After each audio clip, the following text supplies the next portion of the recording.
pessoal, tudo bem? Eu me chamo Ryan, sou uma pessoa não binária e hoje tivemos aqui na SCAP, pelo projeto do Clique, uma palestra muito interessante sobre cinema negro brasileiro e estou aqui com a Juliana, que ela foi a palestrante de hoje e eu fiquei muito interessado nesse... na verdade, eu sempre fui muito fã do cinema negro como um todo.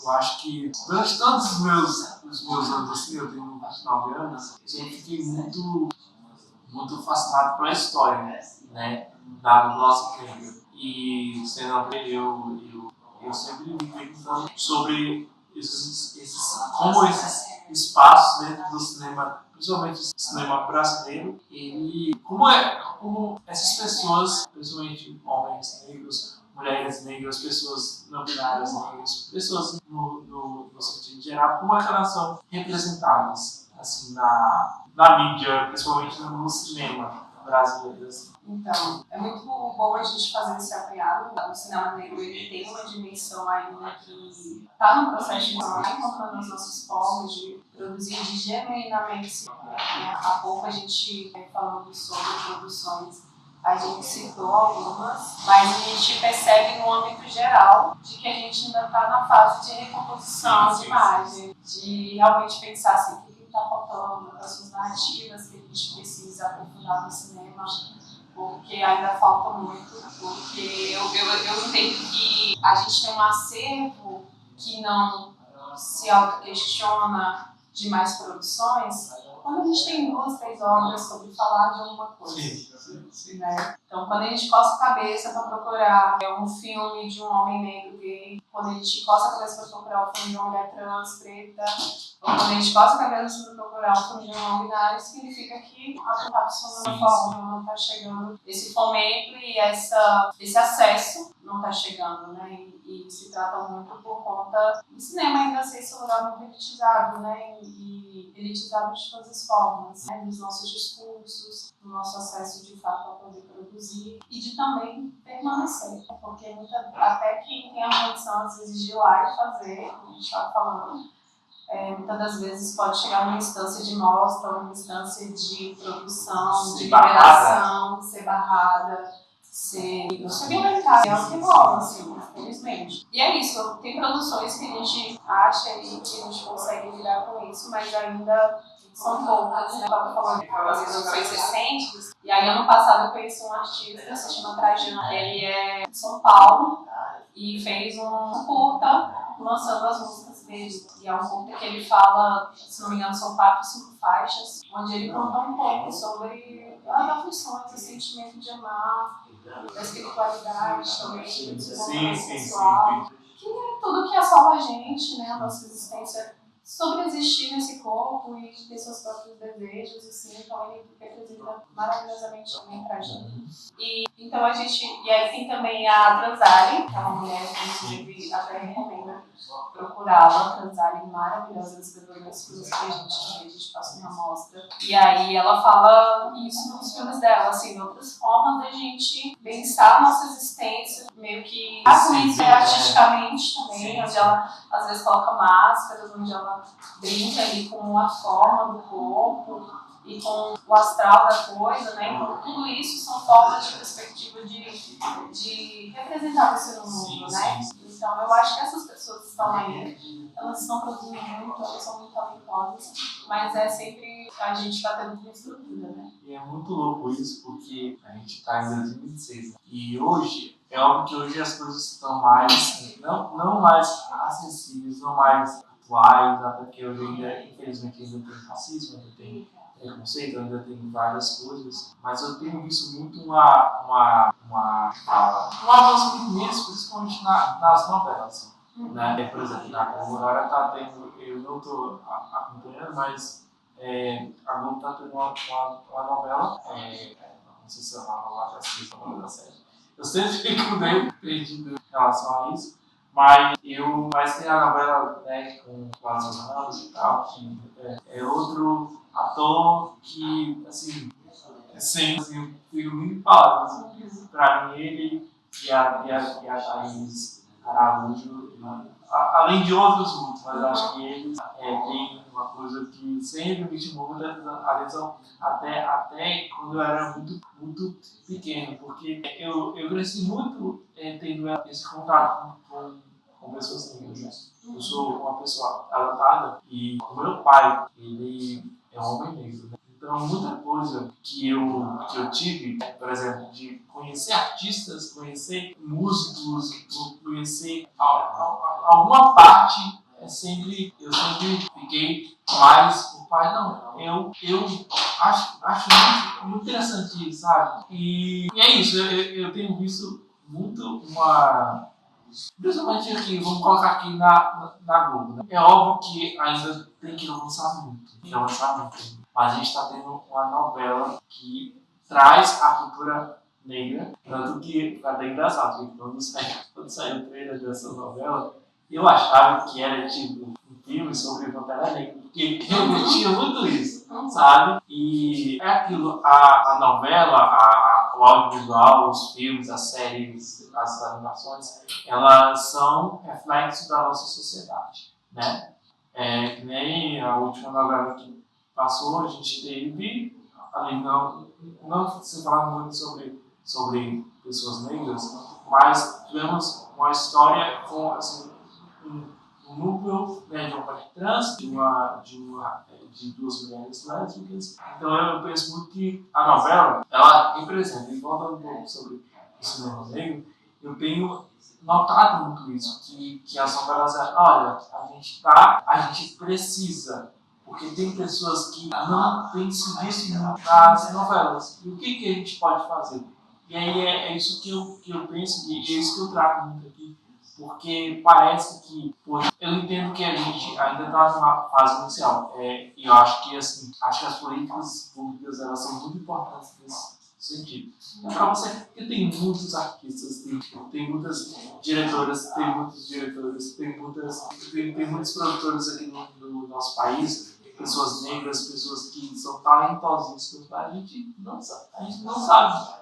A gente parece que tem muitos filmes, inclusive, que foram produzidos, foram feitos, só que cadê esses filmes? Eu lembro de uma vez, eu escrevo crítica de cinema já faz um tempo, eu lembro que uma vez eu recebo, né, os convites, os screens, e eu assisti um filme. Eu não vou lembrar aqui o nome, mas é um filme queer. É meio que um documentário, mais com toque de ficção também, que ele é um documentário sobre pessoas LGBTs. Tem uma mulher trans, uma pessoa não binária, um homem gay, são amigos ali e cada personagem tem ali suas vivências. É um filme de 2022, foi nesse ano que eu recebi o screen. Até hoje esse filme não saiu, nem pra aluguel, nem streaming, nem assim. Foi um filme que inclusive acho que lançou no Dia do Orgulho de 2022, né? Acho que foi dia 28 a 29 de junho. E esse filme não foi pro cinema. E aí, assim, eu assisti porque me mandaram, né? Porque a distribuidora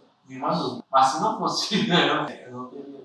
E acho que falta muito disso, né? Por exemplo, a gente até estava falando sobre algumas artistas da música que também tem essa participação no cinema. E aí eu até trouxe a Divone, que acho essa mulher maravilhosa, a Linda Quebrada. Tem acho que uns 2 ou 3 filmes dela, assim, que eu assisti, eu falei, gente, que mulheres. Ela é maravilhosa. Assim, acho que o que eu gostaria até de comentar aqui é Bicha Travesti, que é um documentário sobre um álbum dela. Eu não lembro o nome do álbum, mas é um filme que ele me trouxe muitas reflexões, até sobre minhas questões, né? sobre como eu me vejo na tela, na vida, nas minhas vivências. E acho que quando você tem uma artista que te faz você pensar, eu acho que a arte já está funcionando. Sabe? E aí é isso que eu queria te perguntar assim, sobre esse ponto de vista do reflexo, né? Que olha, você vê, você se vê. É isso, muito legal. Assim, a televisão ela mora já, né? Sim. Nós brasileiros, a gente acaba na TV, né? Mesmo que hoje tem o streaming, né? A gente sempre teve esse contato com a TV muito próximo, tanto no futebol, tanto todos os dias, né? Até para dependendo do estado que você mora, o que você posta depende da influência da TV. Então, a teledramaturgia ela tem esse poder, na coisa do amor. Recriar a confiança nele. E ela não é. Tem lugares no Brasil onde só a TV chega. Nem o rádio não chega mais, porque o rádio os utilizadores não faz. É um lugar que só, a pessoa só tem a TV. Então, o que ela tem de mundo ou de perspectiva de relação, ela vai tirar a partir daquela novela, né? Enfim, a gente vê aí daquela Avenida Brasil o impacto que foi aquela novela e que representava muito do social do brasileiro depois também, né? A Obras do Amor, eu acho que ela vem retratando histórias, coisas, né? E a gente precisa disso para a comunidade LGBT, sabe? Tipo, porque a gente vê que esse espaço ele não é debatido. Se as mulheres trans elas são colocadas em pauta, em cena, poucas das vezes na cena, os problemas reais delas na vida são colocados como problemas dentro da pauta da novela. Teve uma coisa assim de, ela é mais homofóbica que não queremos cota na televisão, porque já é uma área que a gente há muito tempo os atores são pessoas pretas e não sempre foram, né? Agora os diretores não são diretores, né? E que realmente represente a comunidade LGBT+, que represente realmente a comunidade negra, que represente toda essa gama que a gente sente que assim, chega mas não chega para lugar mas não é lugar. E que lugar é esse? E às vezes eu percebo que tem muita produção. Ainda, hoje eu sinto que nem tanto, mas eu lembro que antigamente, por exemplo, homens gays eram sempre representados como forma secundária ou como um estereótipo do gay animadinho e nunca era mostrado o que é ser um homem gay. Ou o caso de pessoas trans, né, mulheres trans, era sempre retratada uma forma. Né? E aí tem chegado muito esse empoderamento, que eu acho que é uma palavra que eu acho que ela resume tudo. Assim, até no nosso próprio cinema, por isso que eu falo muito para até algumas amigas minhas, alguns amigos e pessoas familiares, assistam o nosso cinema. Nosso cinema é brilhante. Tem muito que eu acho assim, tem muito filme mesmo, tem muito filme. Não, mas eu não, mas dê uma chance, sabe? Porque eu acho que é a coisa de falar, porque a gente cresceu muito menosprezando a nossa própria cultura, né? Então, eu vou assistir filme brasileiro porque o filme brasileiro não presta. Aí eu vou assistir lá o filme norte-americano. Parece que é uma coisa que parece que a gente ficou aqui na nossa mente, né? E aí parece que os únicos filmes de cinema brasileiro que presta é aqueles de filmes mais de comédia com uma bilheteria altíssima que vai chamar. Isso é importante. Pelo menos eles ainda não estão assistindo os filmes brasileiros, mas ainda. E os outros filmes? E os outros diretores? E os filmes do Gabriel Rocha? E os filmes da década de 60, da década de 50? E os outros filmes? Acho que se a gente eliminar uma parte da nossa cultura, a gente está sendo brasileiro o suficiente. Porque hoje até se criou muito essa ideia do que é o patriotismo.